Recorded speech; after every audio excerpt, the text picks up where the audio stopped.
morning. My name is Yossi. I'm the CEO of the company.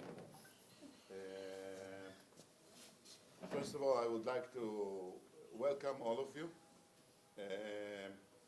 The reason that some people are late because yesterday we had a workshop and some of them came and touched the product by themselves, and there are benefits, but there are issues because they already touched the software. I would like to welcome the Trifacta guys that join us today. Wei, the VP product. Olivier. Boaz, you should stand here. I mean, it's intimidating. The click is not working. Oops. Okay, we are a data buster company. We deal with many projects around data for many, many years. We are specialized in data profiling, data migration, cleansing, data integration, data governance, catalogs, all the need for the new era of data. In the past, we did several projects with many, many tools, some hand coding and so on, until we discovered that we have some problems. The problems are that the data became big and ugly, and the old systems, we couldn't fix them. We just cleansed them, but it's like me doing the diet. I'm always getting thin and fat, so that's the way with data cleansing. And on top of that, we got more and more sources, JSONs, new sources, web clicks, and so on. IoT, which is not a clean data.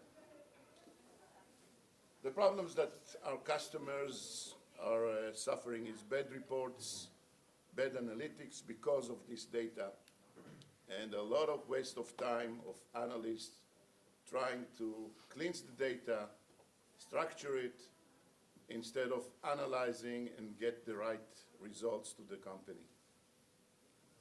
So we try to find something else. We would like to have interactive user interface that can tell us exactly what we're doing and what are the results in the real time. We don't want encoding, because when you have encoding, you have bugs. And when you have hand coding, and then the guy moved to other place, we still have problem. No one knows what's inside these programs, ETL programs, Python, whatever. And we would like to have a predictive transformation and someone to tell us how to run it smoothly, no matter what is the size of the data. So after we found it, it's called Trifacta. And now I'm moving it to Boaz. Thanks, Yossi. So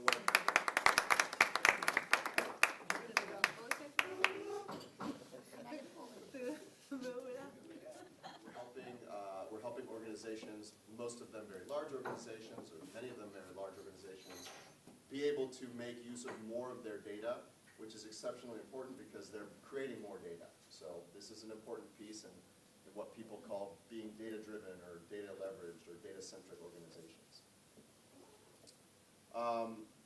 As you'll learn, as you probably already know, we're focused on this really big problem, which is that cleaning your data takes a ton of time. It's painful, it's not fun, but it's unfortunately very necessary. And so, our goal is, if you're spending 80% of your time or 90% of your time cleaning data, our goal is to reduce that significantly. And we think that we're not the oldest company in the world. I think we're 6 years old, 7 years old.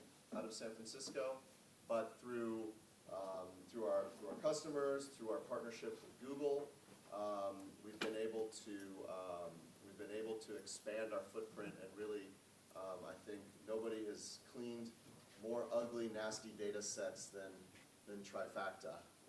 So we're both very proud of that, and it's also allowed us to learn quite a lot about what this stuff takes, and be able to help our customers and clients around the world. That's all I have.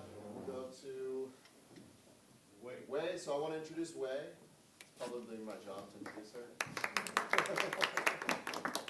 So Wei was the first employee at Trifacta. She's the head of products, runs the entire product team.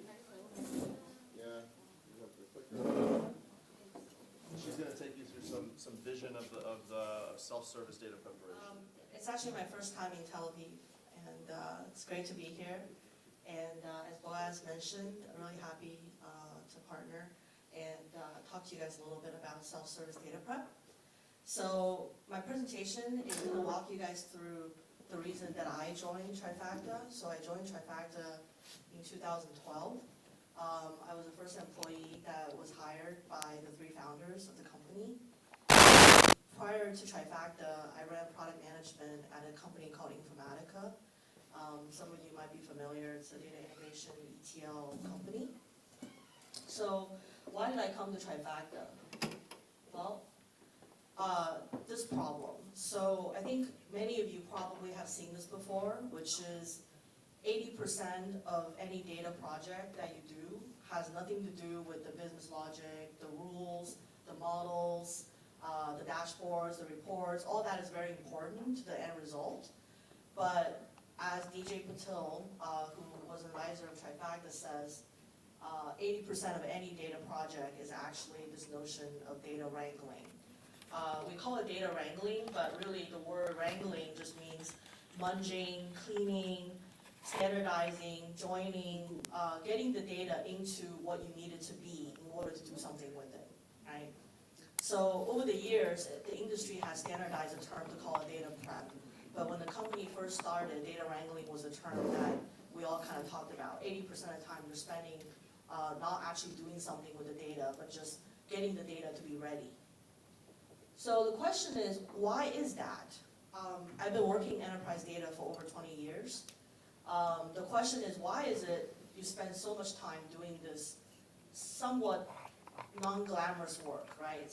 A lot of people think of it as janitorial, like you're sitting there writing scripts and cleaning. When you look at what has happened in the advancement of data infrastructure, data platforms have gotten way better, way more scalable and cheaper. The dashboarding and a number of machine learning tools and AI and reporting, Business 2.0, 3.0, there's been tons and tons of advancement on the consumption side as well.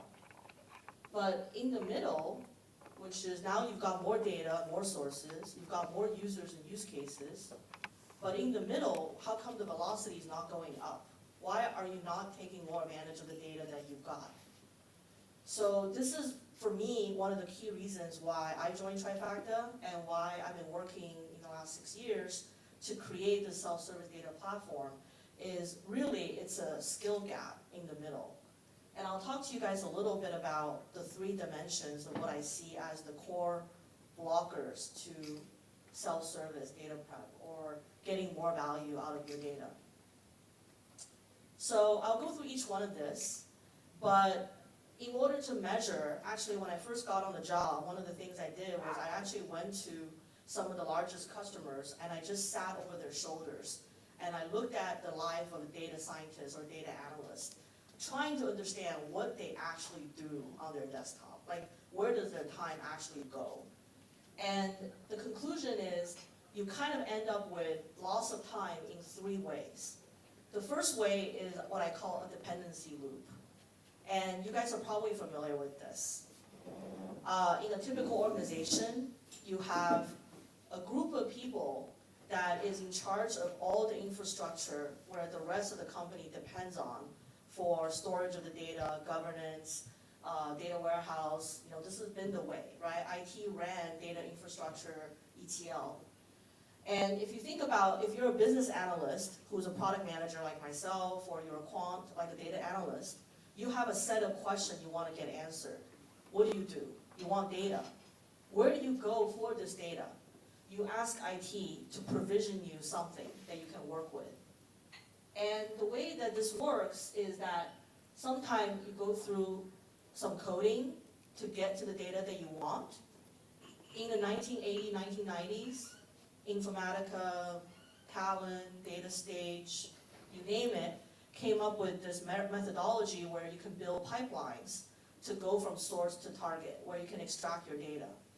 Except that the people that know how to write these things and the people that actually control the access to the data isn't in the line of business and is not the end user or the data analyst. The data analyst who has all the domain knowledge doesn't necessarily have either the access or the skills to be able to create these programs. So the end result is you're actually waiting a long time for this dependency. That's why I call it dependency loop. You're waiting for IT to give you the data. Instead, wouldn't it be wonderful if you yourself, as the user, can actually look at the data? Have you guys ever wondered, how come other than Excel, and I'll come to Excel in a moment, other than Excel, how come all the data tools that you've ever worked with have been schema-based? What I mean by that is you're only looking at the attributes of the data. Like, here's the header, I'm looking at the column and the rows and the data types. Where's the actual data? Can I look at what's in my data? Do I understand what's in there? So this is the first discovery for me, is that after working at Informatica for 7 years at that point, we have the fastest engine, the most sophisticated language, but as a user, I hardly ever get to eyeball the data directly and look at what's actually in my data. So what I believe that's needed for self-service, especially if you're the business user, is that you want to have a visual exploration interface. You want to have an interactive interface where the user understands what a product code or a claim code, what an insurance description, what are all those meanings in the data. They can actually look at the information directly without only analyzing the schema or only going to IT to ask for a subset of the data that they need. So this loop of asking for data and then return results can take some time between weeks, months. There are projects where IT goes and prepares the data for the user. By the time IT finishes and hands a slice of the data to the user says, oh, sorry, that's not correct anymore. I need something else. I need a different dimension. I need a new attribute. I no longer need that piece of data. I need something else. So the loop starts all over again. So in the self-service paradigm, this loop gets much, much smaller. It happens on the desktop or in the computer or on the interface of the actual end user who want to answer the question of what does this data mean and how do I answer all these questions I have about the data. So instead of just a very small set of people being able to prepare and do this data transformation work, now you have the entire organization, many more people with access to be able to look at the data and be able to work with it. So that's the first pillar of what I mean by where does the time go. A lot of it is just lost in data access and being able to actually look at the data themselves. Okay, now you've got access to data, what's next? I'll talk a little bit about Excel. So Excel is probably the world's most popular data tool. One of the reasons it is because you double click on Excel spreadsheet, you're never going to question what's going to come out. You're going to see the data in the Excel spreadsheet. The problem is Excel is limited in scale. So if you're working with clickstream data, you're working with logs, you're working with Twitter, social media data, you're working with any kind of machine-generated data these days, it's very unlikely you're going to fit all the data in an Excel spreadsheet. It's just not possible. So the second loop that I'm going to talk about is what I call the batch loop. What is the batch loop? The batch loop is where you write a program to run a set of logic over your entire data set, right? This is your Python script, your program, and what happens is then you wait. So I think a lot of you are familiar with this. Data scientists, when I went down to look at a data scientist, he would kick off a program at 11 o'clock in the morning on a subset of the data that's too big to fit into his individual sandbox. Then he will go take a coffee lunch break, okay, and like have lunch, hang out with friends. 2 o'clock, he comes back, and he gets to look at experiment run number 1. And you get to see the profile of what's actually in the result. Often, it's not correct. Then he changes some other parameter, and he goes away and he runs the job again, and then he waits. So this batch loop, I think for people that, you know, if you're familiar with ETL, if you're familiar with the batch programming, this is a very common paradigm. You write something, you wait for the result, then you get to see if it's correct or not, then you start all over again. One of the things that I think we want to do from a self-service perspective is that instead of having you wait for that batch job that might take 8 hours to finish, then to tell you that you actually don't have one of the attributes, or one of the things that you thought concatenated 2 dates to form a new format is like completely wrong, and you knew about that on row number 1. Why did you run the whole job? So one of the other paradigm here is instead of running a long-running job, what you want is immediacy. You want the user to see the data right away, as much as possible, right? Because the cost of changing something increases exponentially as the data, and as you get further and further in your data cycle. If you have a production job that's running over billions of rows, and you say you want to change a parameter, that's a much more costly job than if you discover that when you're 100 rows in, or when you're doing a preview of your transformation. So I think the other paradigm that's different from ETL is you should not have to wait to write the entire program and canvas over the entire data set before you have some idea about the accuracy and relevance of what you're trying to do. And this is also the other innovation in Trifacta, or tools like Trifacta, where your expectation as an end user should be, I'm going to try something on my data. This data is not going to be it's not going to be the entire data set, but it's going to be a pretty close representation of my data. And then we can, talk about sampling and, all those things. But the bottom line is you should be able to pick out unique elements in your data, not the entire data set, perform the transformation, get an immediate preview of what the result is before you kick off a batch job that runs for 8 hours. So things like profiling can help you with this exercise. Did you have a question? Oh, sorry. Oh, all right.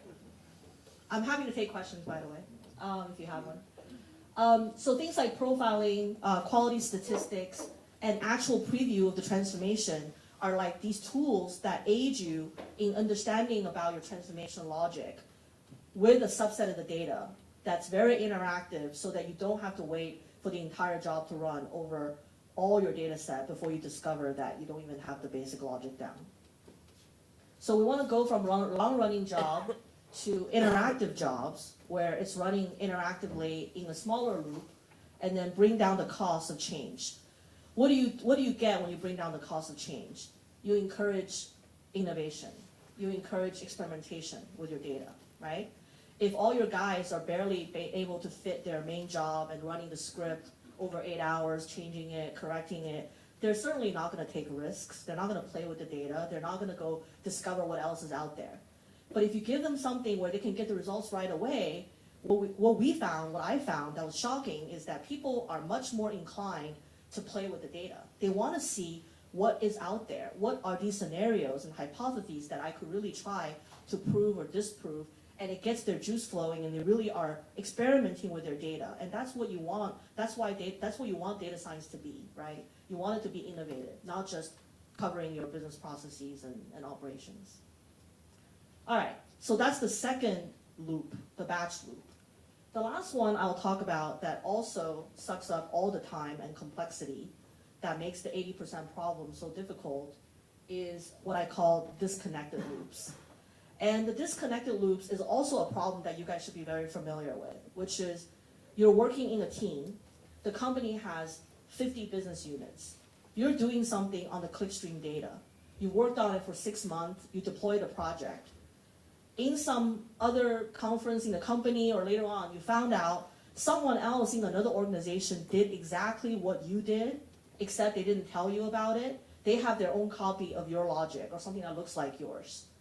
If you are in the central IT, going back to my picture about the governance aspect, if you're trying to govern a data project, the nightmare scenario is you have 300 copies of these data sets that are flowing around on everybody's desktops. Everybody has their own script, their own logic.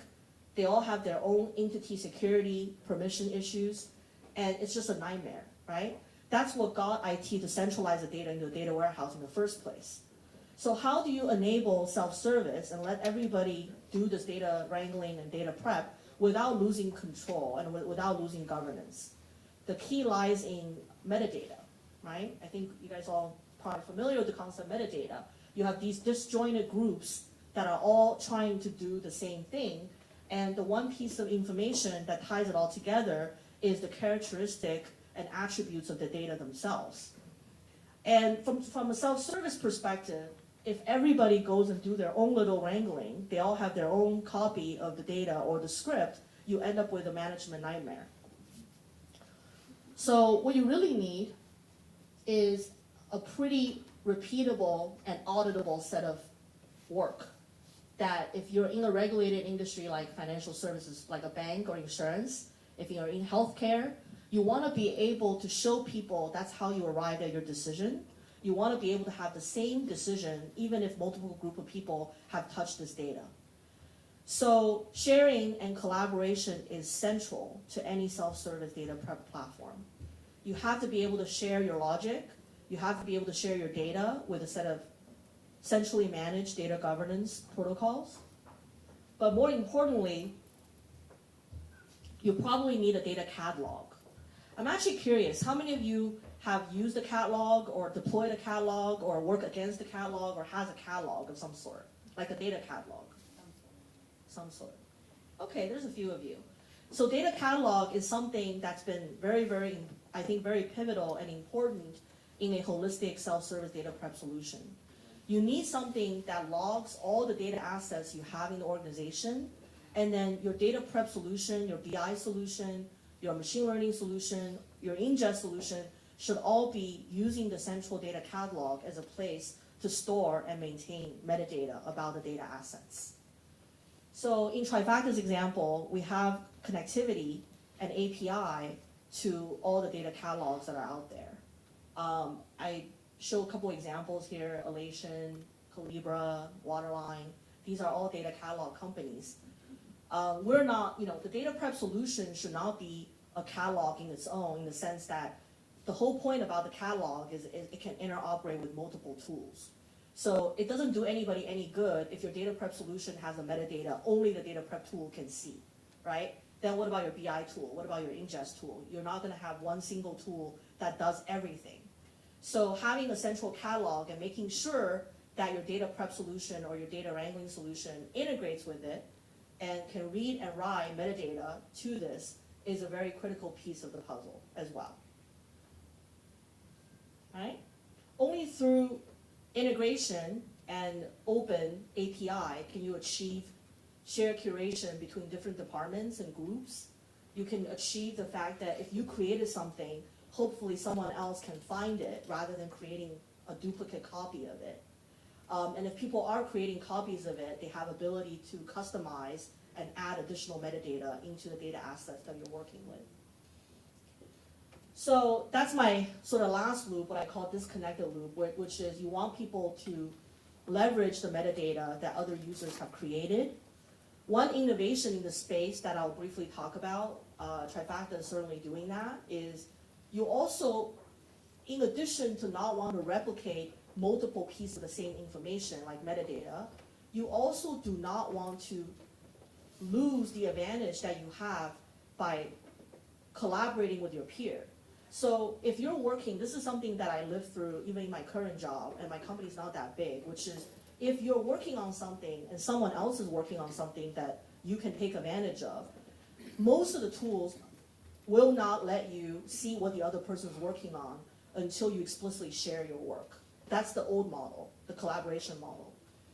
The new tools, the new intelligent tools like Google Search, like ML, like most other modern tools, will try to predict what is that you need to do by crowdsourcing the logic from your peers or from other people. So you guys probably have used Google Drive, yeah? When you go to Google Drive, you browse for a document. On the right-hand side panel, depending on the security and how your organization is controlled, it will often say, so-and-so has also opened this kind of document in the last 7 days. Would you like to take a look at it? That's a form of intelligence that's baked into what we call intelligent metadata, where not only you can collaborate and share, but you can now also use machine learning and AI to predict the kind of metadata other users might be interested in without you manually explicitly have to do so. So I think that's really, really cool. And to me, that's like a innovative area that we can explore. So hopefully, no matter where you are in the organization, you can stay connected through the common metadata that you share. All right? So in summary, 80% of the time in any data project goes into data prep and data wrangling. Why does it take so long? Because you have data dependency issues and authority over the data, who can access it. The handshake between IT and business elongates any project, so you're stuck just exchanging specifications. The second reason is you have large-scale data that require you to run an ETL job for 8 to 10 hours before you can see the results. Instead, you should be aiming for immediate preview and validation of the data as you go. And the last issue is disconnected and disjointed teams within a large organization where you do not have a common metadata definition about the work that you're doing, and the system doesn't help you recognize that. So because of these 3 issues, that's why it is really painful. So what you should be looking for in the self-service data prep solution is something that let you see the data for yourself, help yourself, test the data, play with the data, something that allows you to look at a much smaller subset of the data and let you go through an interactive loop rather than a batch loop on the entire data set. And last but not least, an integrated solution with your enterprise metadata catalog or other governance solutions so you can govern the self-service usage across your enterprise. So that's my presentation. I hope it was useful. Now I guess I'll take some questions if there are any. Yeah. No questions? No? All right. Thank you very much. Amit is a big data architect, and So we'll continue now. After you saw Wei's presentation about the philosophy of Trifacta and Amit's presentation on the selection process, we're going to see Trifacta in action. So I'll go through a few use cases, mostly in the financial services industry and insurance, and then you'll be able to see Trifacta in action with a live demo. So a bit about me. My name is Olivier de Garrigue. I'm from France, as you can guess with my name. So you can come talk to me in French after if you want. I'm based in London, and I've been with Trifacta for 3 years. Before that, I used to work at Splunk, leading their business analytics practice, and before that even I was working in financial services, in risk management, and insurance. That's my background. So a bit of Trifacta's background, because we haven't really talked about the founding of Trifacta. So it's about 6 years old, and it was founded by these 3 people. In the middle we have Sean Condell, who's our CTO, and he used to be a hedge fund analyst at Citadel, and he was trained to do lots of machine learning, and when he started his job he was doing lots of data cleaning instead of this. So he figured there might be a better way to work. So he came back to do his PhD at Stanford and made the 2 professors on the right. There's Jeff here, who co-authored the D3.js Viz libraries, which might be familiar to some of you. And also Joe Hellestein, who's still a professor at Berkeley and an expert in databases. He was also very well known in that space. So the 3 of them, they came up with this programming language called Wrangler, And that was really a collaboration between Berkeley and Stanford. And after a few 30,000 downloads, basically the product was really a good success, a successful project, and it became Trifacta. That's the commercial instantiation of the Wrangler project. So you saw that slide already. Just as a reminder, we focus on data wrangling. That's the 80% of time in between the data, where the data sits, and the analysis and the consumption. I'll just put a running joke there. Data science often is 80%, well, there's the saying that data science is 80% of data cleaning and 20% complaining about data cleaning. So we think that's pretty true. That's why we really focus on that hard part here in the middle. So coming back also to what exactly we mean by data wrangling. So anything, we start with a problem statement, you need to derive some analysis and then get some insights. In reality, the hard bit isn't, it's not showing up properly in the slides here, but in the middle, you get all the parts where you have the discovery, structuring the data in a way that you understand it, then merging different data sets to make sense out of it, and then validating that approach. So this approach, it's been going on for a while, right? It's not recent, but it's seen more adoption in the market, some recognition from the different analysts. You can see here from Gartner and Forrester, but just I'll talk briefly about the last bit here. On the Google side, if you're familiar with Google Cloud Platform, they have a product called Data Prep, which is actually Trifacta behind the scenes.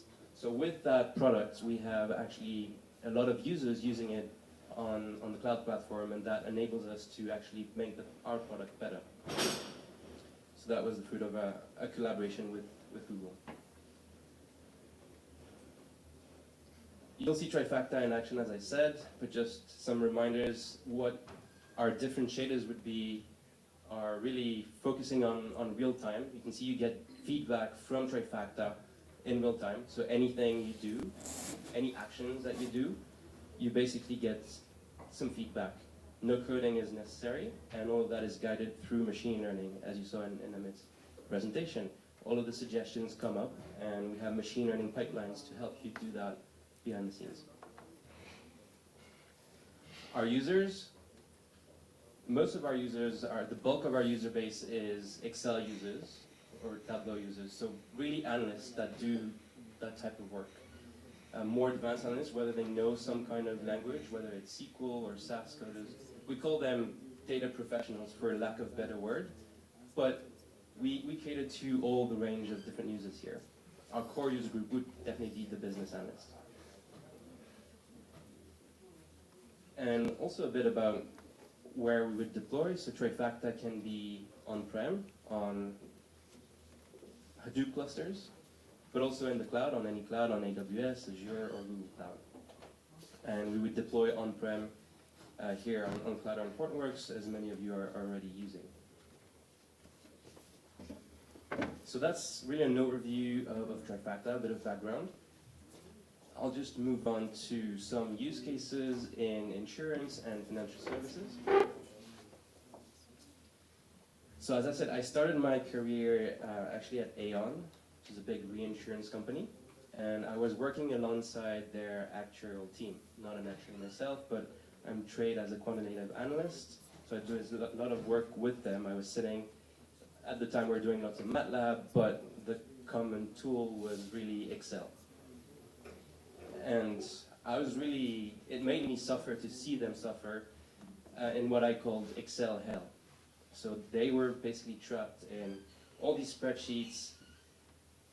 So doing these kind of claims analysis day in, day out, all the checks were embedded in Excel spreadsheets with templates, and they had to churn the numbers every day, and then they had to send that to their bosses. The bosses would do the checks and then come back to them and say, well, the number looks good, yeah, you can continue. But then not really justify his thought process. It was all through experience. Basically, the chief actuary would have 10 or 20 years of experience, just look at the numbers, the total results in the end, but not explain his thought process to the junior actuary to understand why he made these choices. All of that were embedded in formulas, and it was really hard to go through these. At best, there would be some VBA code or SQL code, but really most of it was within Excel.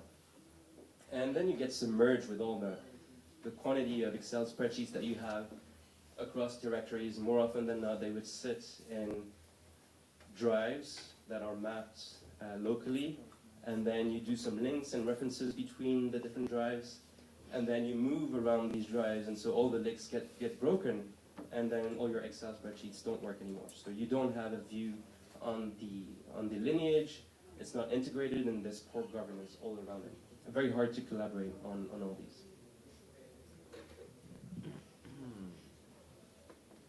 So I think we've worked with a lot of insurance companies at Trifacta.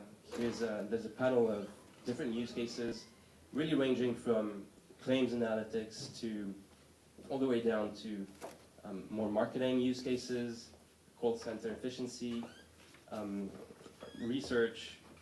Most of it is driven by compliance, and there's a whole range of use cases within that. And if you talk about insurtech, sorry, this is a bit small, but insurtech, there's another wide ranges of use cases going on too, also driven by machine learning and AI. So these are some of our customers in financial services and insurance. Just a slide with some logos, but I'll try and show you some use cases and some deeper dive in there. In the insurance industry, we've worked with very big companies like Chubb, New York Life, being an investor too.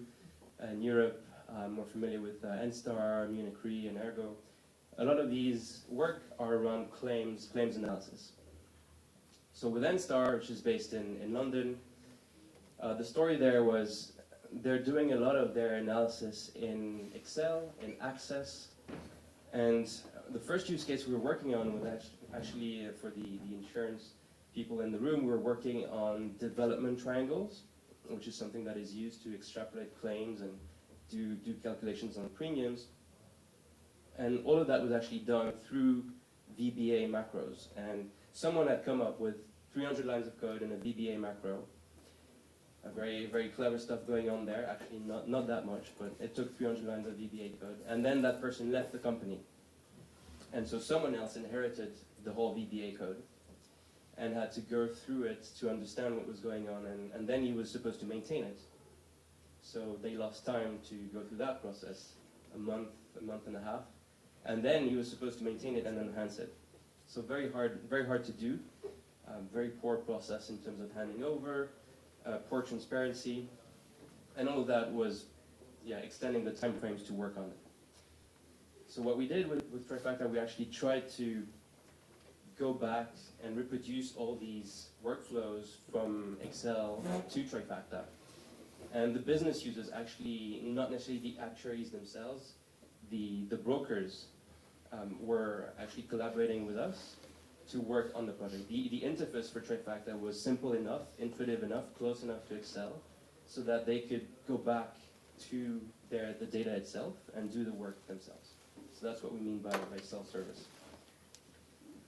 Chubb, very similar use case. They had their system called ClaimSmart within their risk modeling group, but all about it was all about really claims handling and increasing the time to efficiency there. Skipping that slide. Financial services. So same range of use cases. I know some of you had some discussions over the break talking around risk modeling, and all of that is obviously driven by regulatory compliance. I'm not too familiar with the scene here in terms of regulatory reporting, but I'll give some examples of what we've seen in Europe, in the UK at least. So, as I said, it's all driven by regulatory risk and compliance. Most of the use case we work on. And that's because most of them, the different regulations, whether it's Basel III or other quantitative approaches, are not really finalized yet. People are still working on them. And that means there's some room for improvements, there's discussions with the regulators, and it's an ongoing discussion. That means you're building model, they need to be improved, you need to talk to the regulators, they need to give you feedback. But there's a lot of room for improvement in terms of the data quality and explaining your thought process to the regulator. That's something that we've seen that's very important within these use cases. Nordea is an example where we've worked on liquidity risk. More specifically, they had some processes to calculate ratios, like risk ratios, specifically LCRs or NSFRs, funding ratios, within the different assets of the bank. All of that was done in, again, Excel or Access, taking a lot of time to regroup all the different spreadsheets together, and we reproduce that in Trifacta to make it easier on top of their data lake. Another example with the Crédit Agricole, French bank. This was more specifically looking at FRTB, which is one specific regulation on more front office kind of interactions with risk. So the idea here is the same. A lot of the business users, in that case, like traders or quants, are actually, they have access to the data in a restricted way. They would take the data, take a cut of the data, take an extract, put it in an Excel spreadsheet, then build their models, do lots of work there, and then they would share it to other team members by email, or put it in a shared drive and continue their work. It's very hard to do any collaboration there, and any of you that work in bank and specifically in risk, there's lots of systems out there like Murex and other front office systems or risk management systems that give you access to lots of data, but it's hard to regroup and centralize all of this. So you end up with having different fragmented views with different users accessing different things, and it brings only confusion, and the time to accessing all that data is really increasing. Again, so the idea was to centralize everything in a data lake and do the analysis on top of that with regard to IR curves and vols and etc. All of that type of data, more financial data.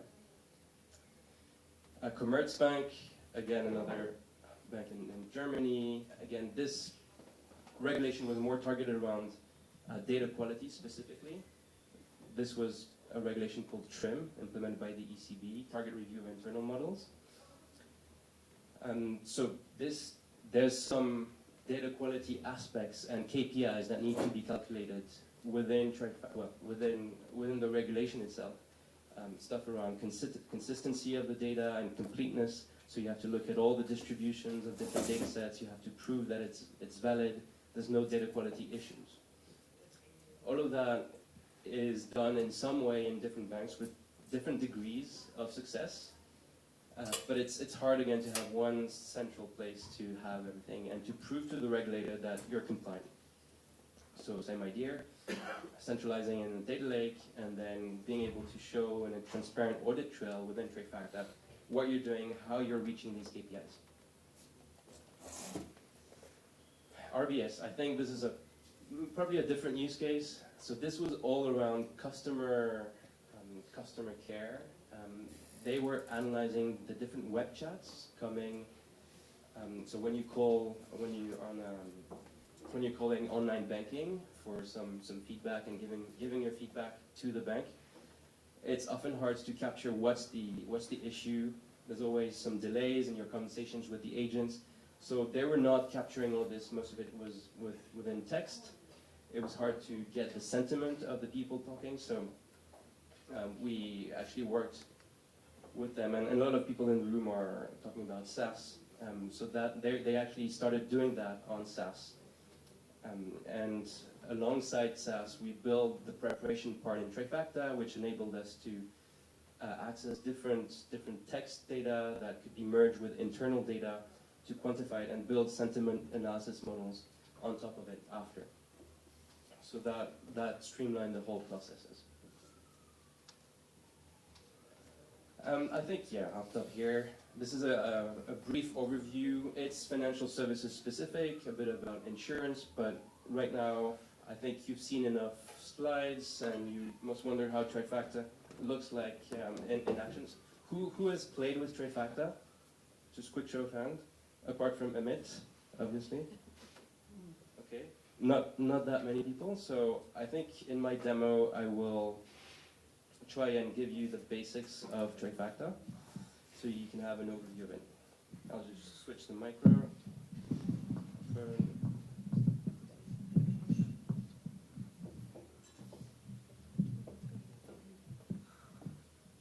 All right, can you still hear me? Cool. Okay, so let me put that in full screen. Here we go. So this is Trifacta, the UI that you've seen in different screenshots. So I've loaded up a customer's data set, which is actually different customers subscribing to insurance policies. And you can see straight away the interface is fairly familiar. It looks a bit like Excel. It's a bit prettier, has some colors, so that's good. And you can see the different fields here. So you can see the policy type that they've subscribed to. You can see the start and end date of the different policies.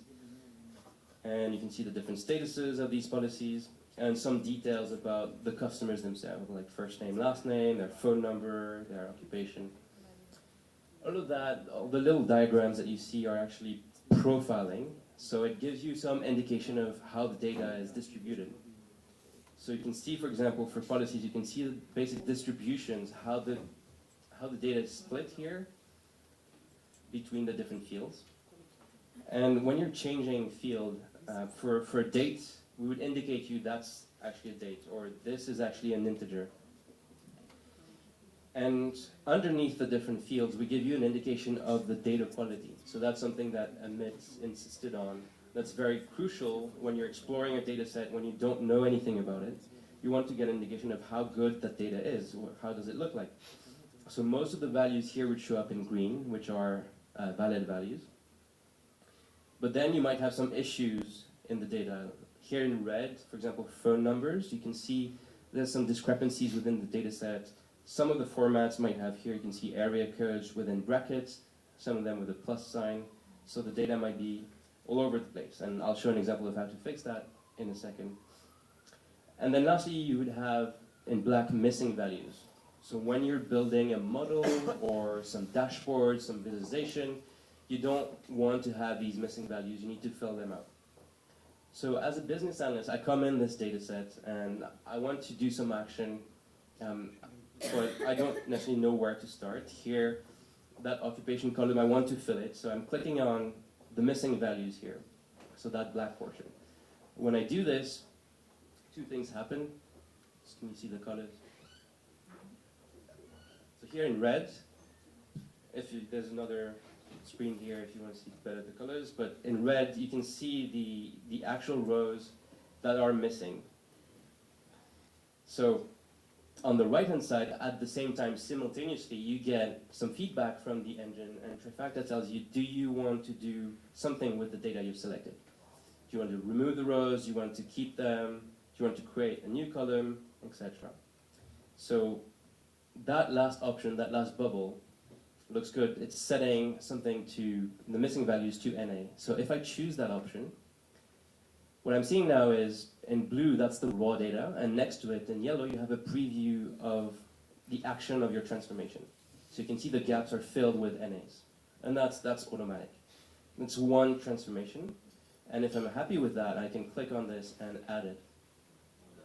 You will see now that transformation is recorded to the sidebar here in the right, and that's this last step that I added. It's step number 5. You can read through it, and it says, I'm actually completing the gap with NA. If you made a mistake, if you think that's not satisfying, that's not what you want to do, you can always go back. So like a Control-Z, we have a way to undo this. If I click on undo, magically the blanks will reappear, and the step disappears, right? I can do that any number of times. It's quite funny to play around sometimes. But here, the point is, you can build these transformations as you go along.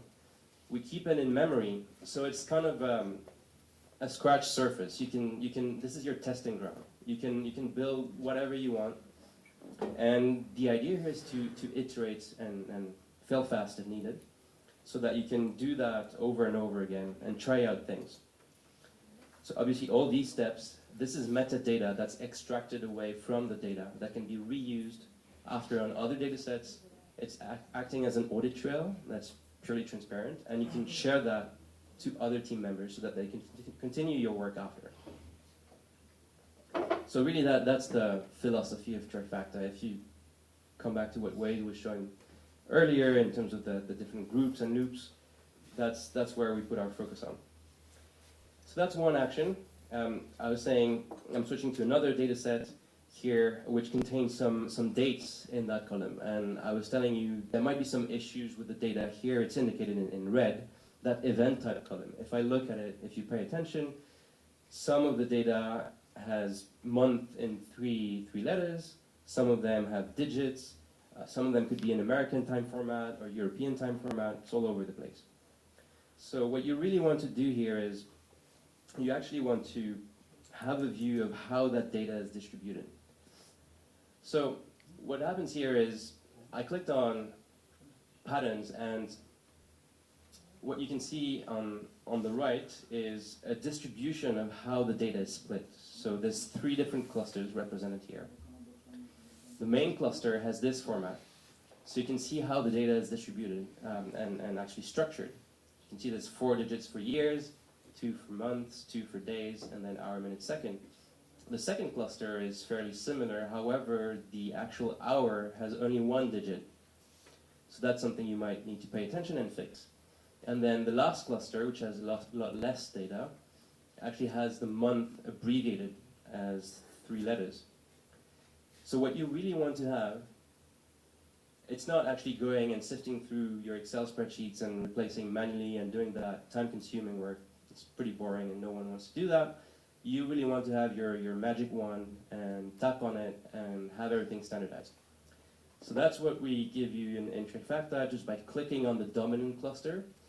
The suggestion that pops up here is a convert. And it tells you, do you want to convert values like this to this common format? If you select it, again, you get that visual feedback that's pretty important. You see in blue the data that will be replaced, and they're getting replaced in yellow. So you get visual confirmation of what you're about to do. And if it looks good, you can definitely add this as a transformation. Again, once you have this, you can reuse that across different sources. You can extend that to phone numbers or other data types. Now switching to another data set.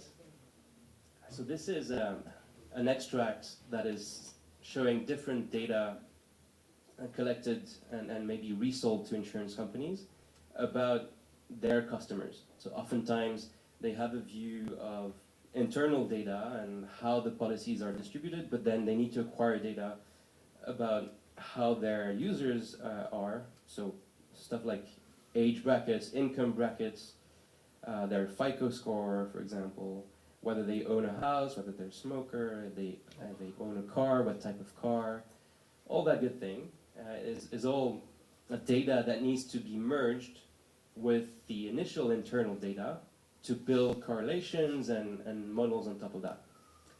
But that data might not necessarily be clean. And you'll see here how we speed up the process with Trifacta.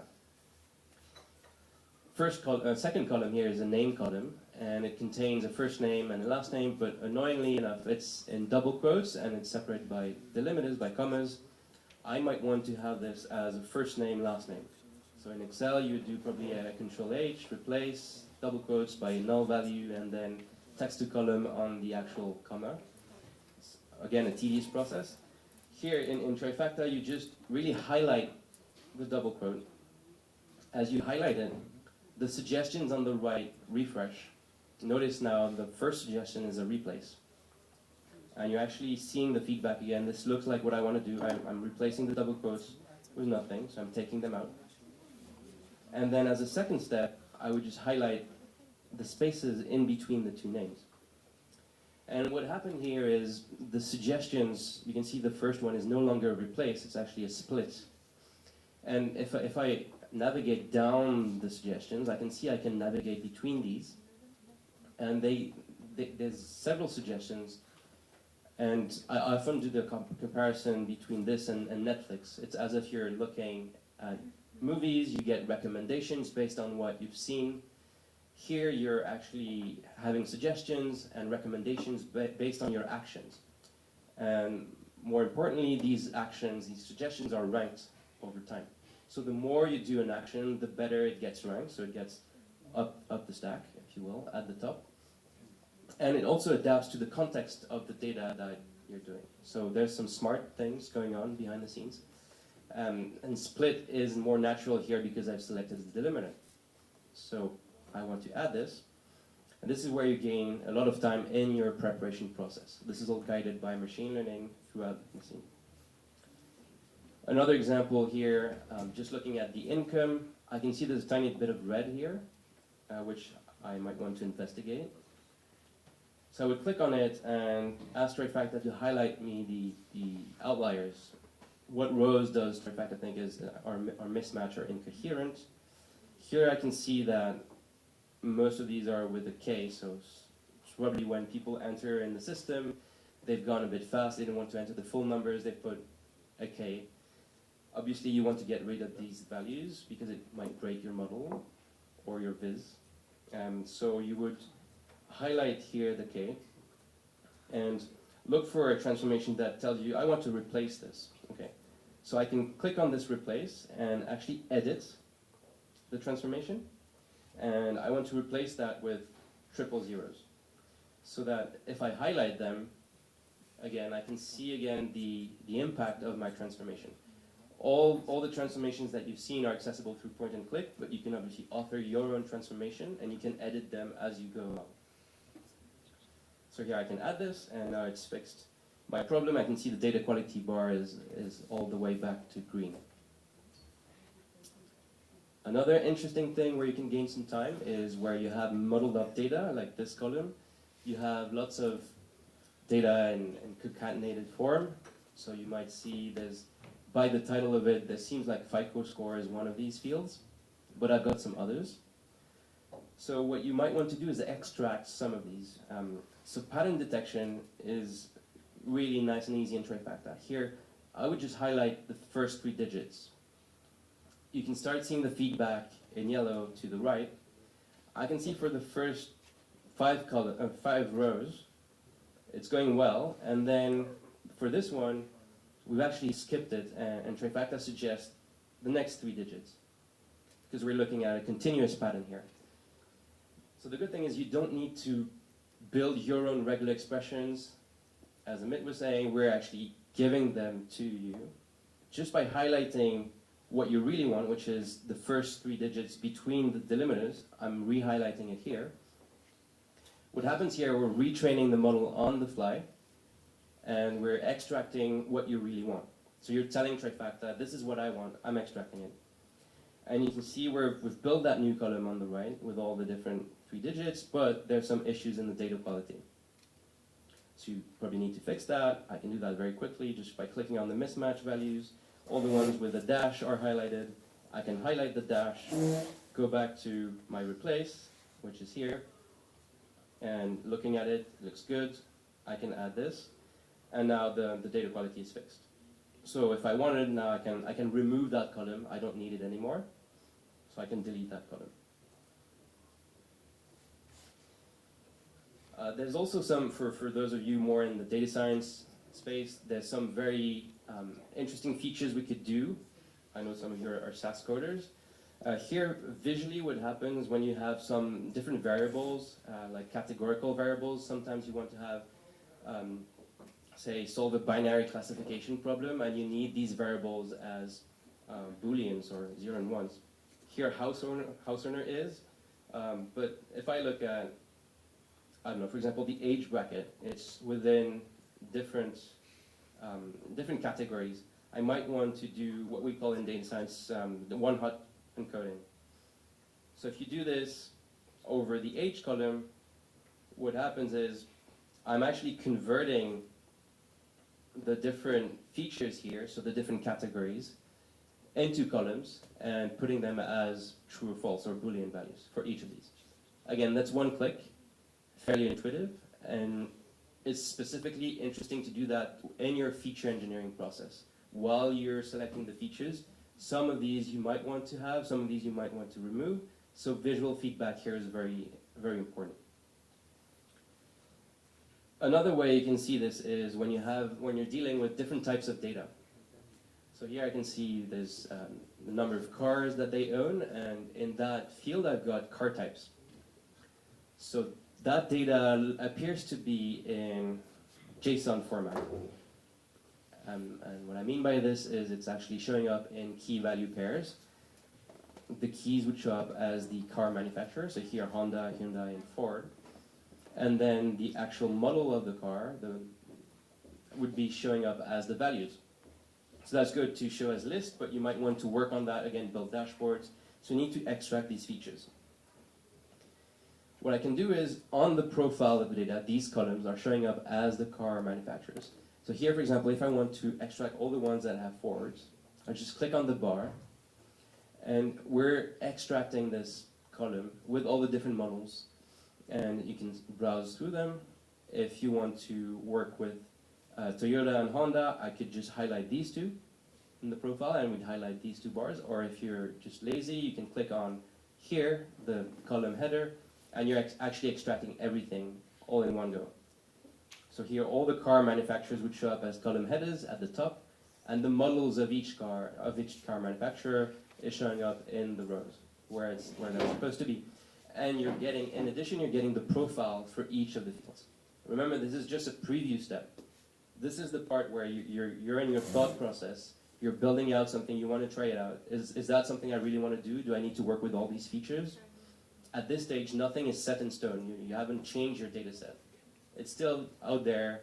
We haven't made a copy of the data. It's still in your scratch space. So you can do whatever you want here. Here, actually, I need all these, so I will add them.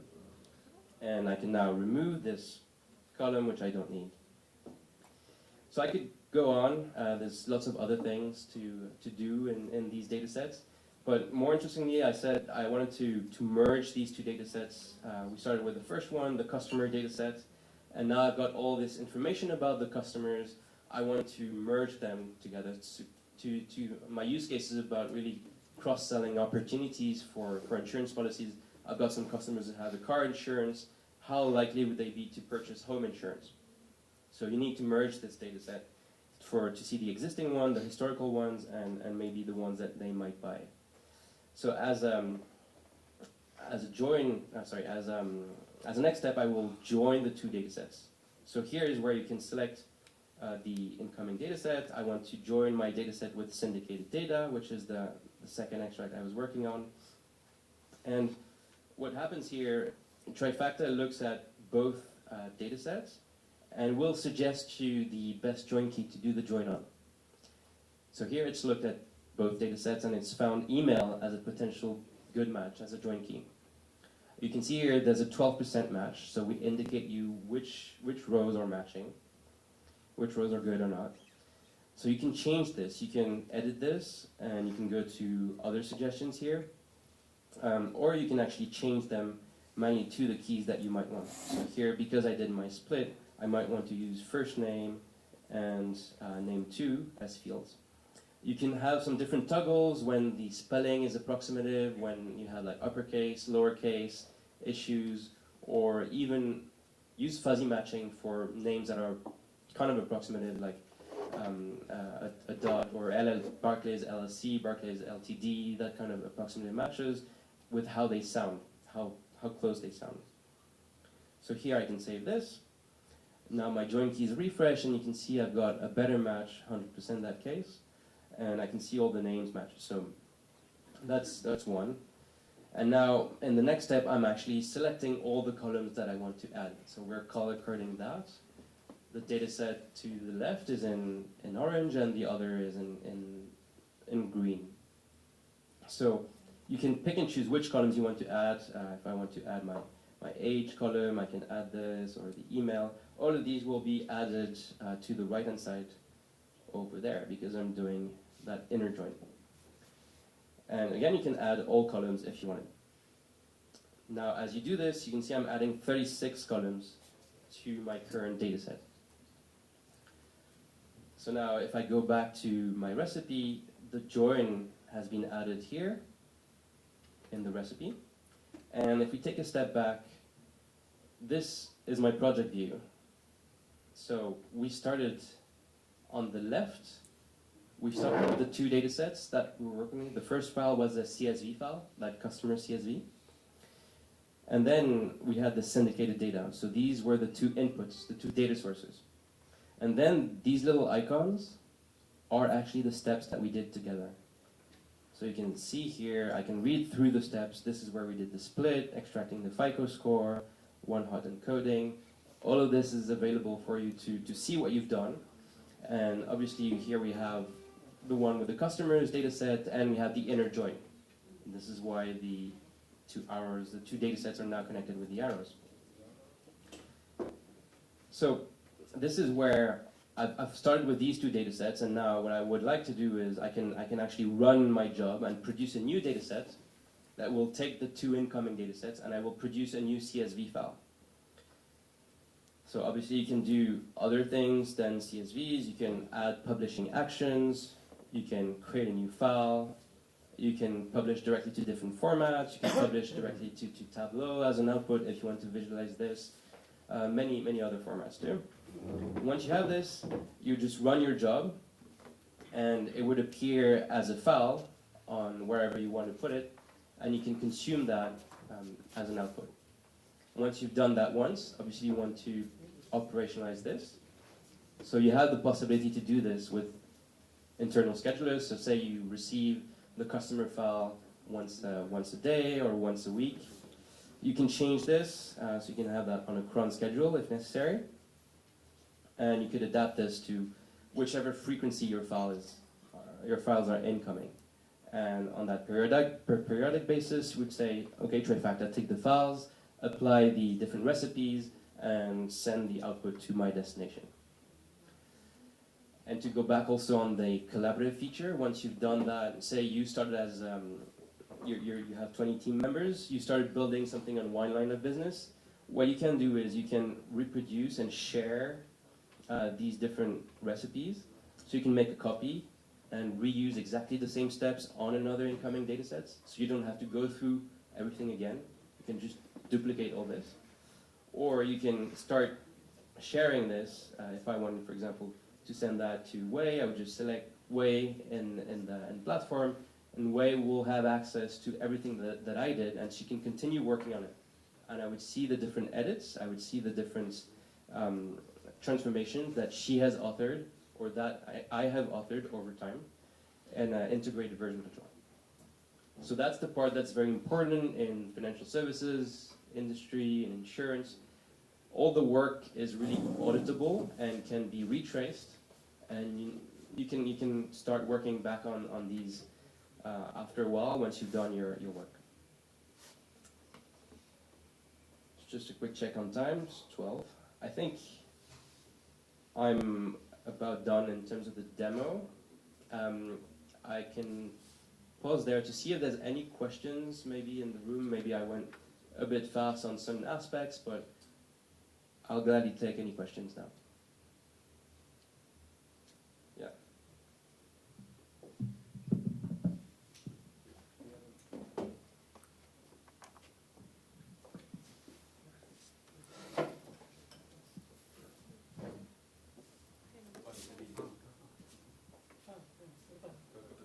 Okay, two questions.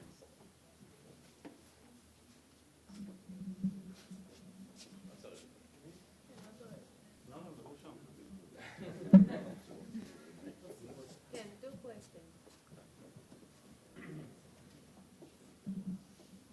Hi, I have two questions. One, can I schedule this all this ETL or transformation that I did in this tool and schedule it for each night or every date that I want it to be automatically without touch this? Yeah. Your second question? I'll show you in a second. Okay.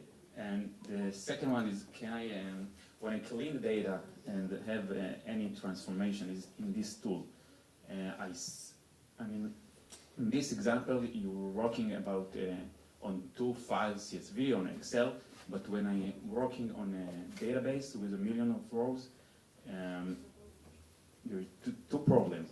I mean, one, is the tool looking for all the rows, all the database, or just the first 1,000, or I don't know how much? And if I look about all the database, I believe it's a time consumption. And Yeah, so I'll address 2 questions.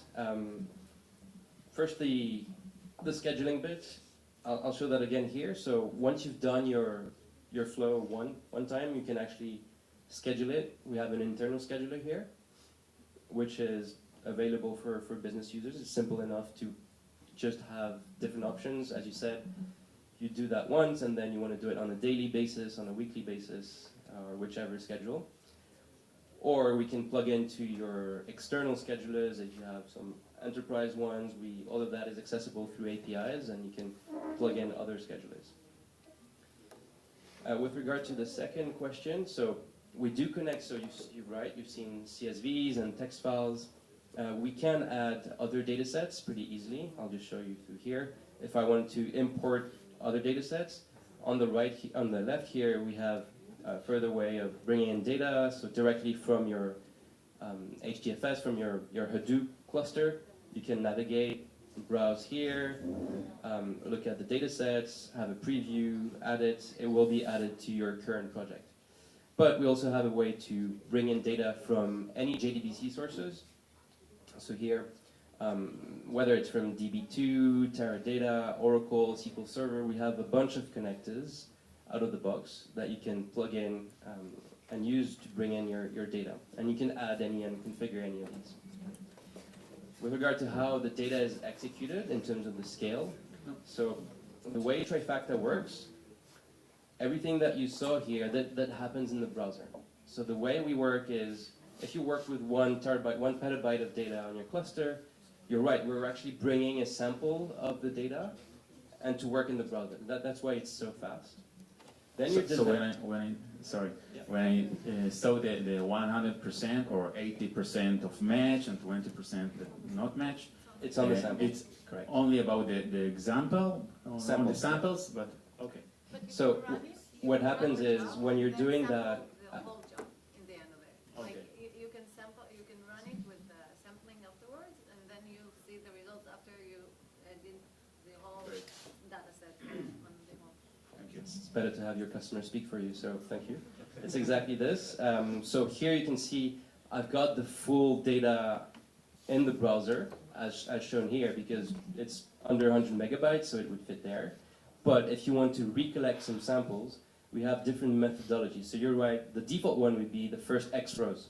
Bring that first X rows from the database, work with that. But if you want some other use cases to cover edge cases, you can resample. So you can have random uniform sampling, or more complex ones like filter-based, anomaly-based, stratified. So say you want to work with one column and you want to get all the data from that column, all the different possible values, you'd get a stratified sample.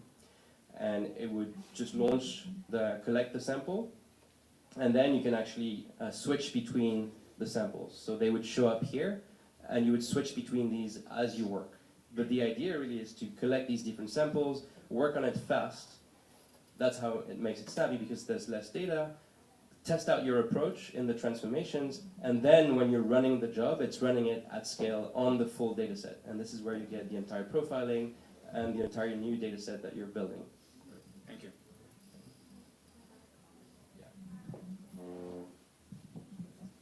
Two really good questions. I want to add a comment about your scheduling. So in addition to be able to schedule in the product where you can pick running nightly, daily, you also have the ability to parameterize. So that's a really critical capability. Let's say it's not picking up the same file every time, right? It's picking up new file as it arrives by many customers have partitions, or you have month, day, year. So one user interface that Olivier is showing you is that when you define the schedule, you can also define what parameters do you want to use with your schedule. So it can look for new files or additional tables to bring in. So scheduling without parameterization is almost useless, I think, so this is really critical. The second comment is about your comment about relational database performance. So Olivier showed you the sampling methodology, but the other one that's really important is that sometimes you want to push down your logic in the database. Let's say you have 1 billion rows and your data is partitioned through datetime or product or whatnot. It's unlikely that you want to analyze the entire 1 billion records, even for your sampling purposes. So if you are trying to reduce the amount of data that's coming in, you have the ability to create what's called a custom SQL override, where you can actually issue SQL statements to reduce, or maybe you're creating a view to reduce the amount of data you want to bring in. So even on your sampling process, you're only bringing in the partition data. You're not bringing in the entire database. I think there were other, yeah, whoever has the mic. Okay, he gave me that. About GDPR famous issues, can we separate users, customers to see what data we see, or can we mask or prevent them getting the data they don't allow to see? This is the first part of the question. The second is something saved in your platform? Because if yes, we need to manage it regardless the GDPR issues also. Are you using the cloud? Yeah. Okay. Yeah, but again, we manage permissions, we manage the data, which data, who can see what, and so on. Okay, thanks for your question. So, you remember my slide when I was showing the different deployment models we have both on-prem and in the cloud, just my question. So if you're in the cloud, we deploy on all clouds like AWS or Azure or Google Cloud. And we also have our own managed instance, Trifacta managed instance, and that runs on AWS. In no cases we work or select your data. We don't see that. We never see that, because the way that we've designed it architecturally is that we push down the transformations to where your data lies. So we're not taking a copy of the data in our servers to process it there. The processing happens where your data is. So there's no compliance issue there. That's the first thing. And then with regard to GDPR and like different security models, so GDPR, if you run on AWS or any of the other platforms, because they're also GDPR compliant, we would inherit this GDPR compliance. And in terms of the security model, we also inherit that. So if you're on-prem with your Hadoop security implemented, we just inherit this directly. All the group and user mappings are done by your Hadoop admin, and we would inherit this. No added security level in Trifacta that complicates everything. We just inherit it directly. Answers your question. Every question here.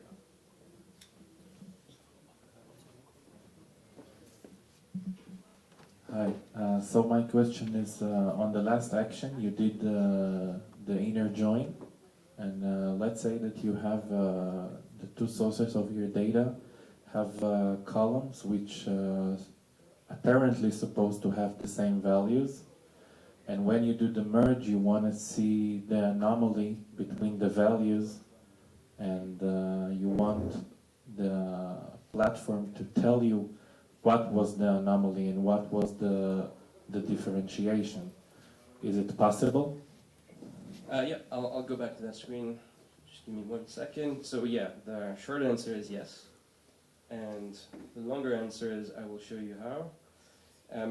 Basically, when we look at the different merging or inner join conditions, we give you, we look at the different columns, the footprints of the different columns, we look at their data types, and we give you suggestions of the join key based on that. So here, if I edit back my join, I go back to the screen, and remember the first time here we could go back and edit the actual join, and the first join key that was selected was email, and you remember there was a 17% match. Here you can see there's 100%, even though there's a very small number of non-matches, like 27 out of 57,000 records. But here we will show you the actual anomalies and the matches or the non-matches. it will be shown, so if you're doing a left join or a right join, we would show the different non-matches appearing here. So if I just change that to, I don't know, a full Arthur join, it will probably change the different outputs. So the different keys would show up. And that's why we try to show you visually here as left or right data sets. And the final rows in the current data sets and the joined in data sets will change as you go along. And you can also refresh the samples. So when you've done one sampling method before doing the join, you can go back, refresh your sample, and it will change the number of rows in your outputs, of course. Another question?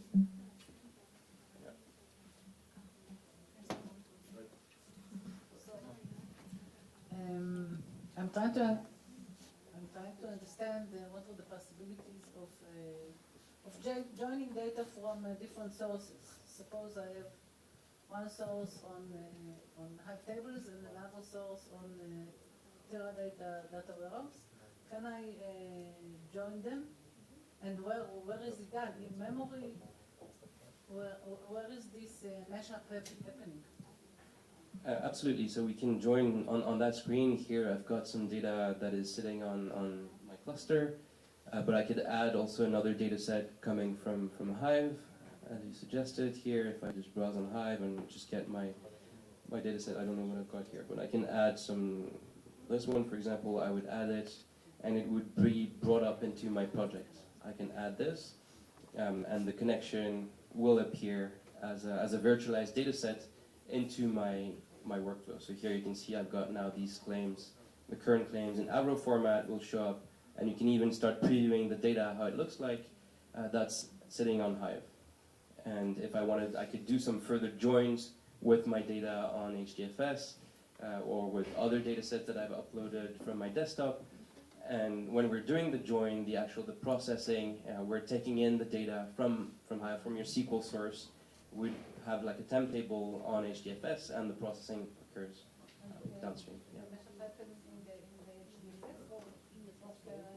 Correct. Yeah, on HDFS, and then Tell me where this join happens. on the underlying file system, basically. So if you're on HDFS or on another file system, it would appear here. That's a good question. So if you have data coming from HDFS and Hive, they're both on the cluster. So we will run the data with the actual processing also on the cluster. But if you're bringing data from Oracle, let's say, or you're bringing data from HDFS, something has to move somewhere for the join to happen. By default, if the data is not very large, we will stream the data that's needed from your Hive table or from your JDBC source to the cluster to run the join there. We are looking at options to push down. So this is earlier I talked a little bit about this, which is if your massive data source is actually Oracle, majority of your data is Oracle, your Hadoop only has a little bit, then it doesn't make sense to move billions of rows to the data lake and run the data lake there. So we're thinking of ways, it's not yet here, but we are working on push down where the user doesn't have to think about it. They just run it, but behind the scene, we're analyzing, oh, you're doing a join, majority of the data is in Oracle, we'll push the joins, the other data stream will stream the data into Oracle and do the join in Oracle. This is on your roadmap? Yeah, the push down is on our roadmap, yeah. The auto push down. Right now you can do it manually by doing the SQL editing and say, I only want to stream this data over. The roadmap is the user doesn't have to think about that. They just write the logic, and then when you run it, we do the right thing.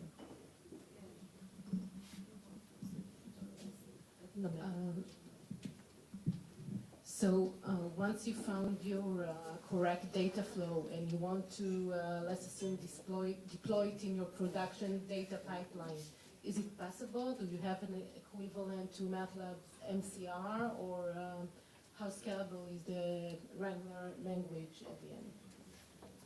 I can sense two questions here, the scalability and the portability. But in terms of the portability, actually, let's start with the scalability. So we run on any execution engine because we've decorrelated the language from the execution engine. The answer is it scales with your execution engine. So if you have a big Hadoop cluster and it scales horizontally, then we will scale horizontally too. In terms of the portability, I'm not too familiar with MCR, but I'm assuming it's some kind of way of reproducing code and exporting between different environments. So here, let's say you've got a development environment, a development cluster, maybe it's in the cloud, maybe it's on-prem, but you have a development cluster, you've built your flows, your projects, you're happy with them, you actually can export this and use that in your production environment. So if I click on this export flow, what will happen is I can package all the metadata, all the flows, all the different recipes, all of that will be packaged in that one zip file. That one zip file can then be re-uploaded in your production environment or UAT or any intermediate environment without you recoding everything. So that's our way of lift and shifting all the work that you've done and sharing it across different environments. That's specifically useful when you start in big banks having multiple clusters, multiple environments, and in dev and prod, UAT, obviously you want to start in dev, not put everything in production yet. So this allows you to store and reuse these projects, and you can even store them externally outside of Trifacta. We have some customers that put some version control systems, so Git or SVN on top of it, to monitor and see the different versions of their metadata that is supported. Make sense? Yeah. Any other questions? Amit has a question. In the anomaly-based sampling, I know that in all the transformations, I can use tilde or asterisks in order to do a transformation on a bulk of columns or on all the columns. Now, when I finish clean a sample, I always want to give another sample based on an anomaly. But can I do this on all columns? Because I don't know which column isn't neatly, cleanly yet. Can I just ask, give me red rows from all the columns? Can I use asterisk there? Yeah, I think in terms of the sampling, there's definitely a way of doing this here. If I go back to the sampling, the methodologies, so I covered random and first X rows, and then we have this anomaly-based sampling, which you can actually do that, anomaly-based sampling, quick or full scan, depending on how fast you want it to go, and then you can choose one or multiple columns here. So you'd say, I want Trifacta to return only samples containing mismatched values, and I want to do that based on one or multiple columns. So I could add user ID, I could add OS ID here, anything, and it will return me mismatched values across the board. If I want all the columns, I need to click all of them? Potentially, yeah.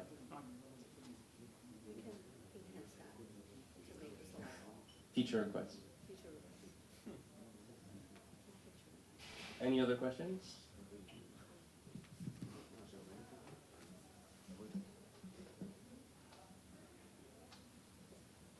I'm turning to Yossi to get some guidance about lunch. Maybe you want to... Okay. Thank you very much. I think that everyone can download the open source for it's limited by number of columns and records, but to touch the product. We did yesterday a hands-on workshop. I think we'll continue with that next month. We'll conduct it, so we'll announce. We are getting to lunch, and in the front we are a little souvenir for you, so feel free to take it. And thank you very much for joining us.